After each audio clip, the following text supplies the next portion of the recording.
मी पहिल्यांदा परळीच्या मायबाप जनतेचे मनापासून ऋण व्यक्त करतो की त्यांनी पुन्हा एकदा राष्ट्रवादी काँग्रेस, भारतीय जनता पार्टी आणि रिपाईच्या महायुतीला आज या ठिकाणी कौल दिला आहे. जवळजवळ एका दुसरी जागा सोडली तर जवळजवळ सर्व जागा महायुतीच्या आलेल्या आहेत. जे अपक्ष आहेत ते सुद्धा या ठिकाणी महायुतीचेच आहेत. त्यामुळं फक्त आता MIM आणि पंजा कुठंतरी पुढे आहे 2 जागेवर एवढं कळत आहे, पण जवळजवळ सर्व जागेवर या ठिकाणी महायुतीने विजय मिळवला आणि ऐतिहासिक मताने नगराध्यक्ष सुद्धा या ठिकाणी निवडून येतील.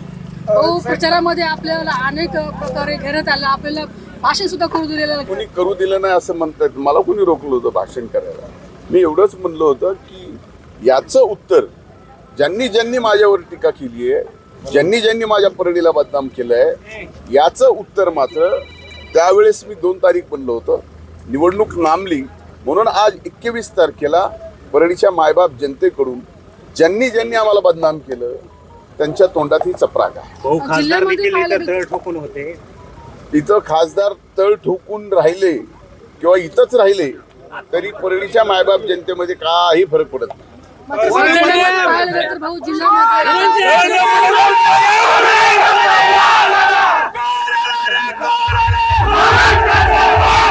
नक्कीच आहे. महायुतीमध्ये राष्ट्रवादी काँग्रेस आणि भारतीय जनता पार्टीचं जमलं नाही, तिथं मात्र कमळाला विजय मिळाला आहे. त्यांचे अभिनंदन. साहेब, गंगाखेडमध्ये आपण भाषणामध्ये म्हणलं होतं की ताईची सीट लागली तर मी गंगाखेड उद्या आपण चालणार का? हो, मी आता निघालोच आहे.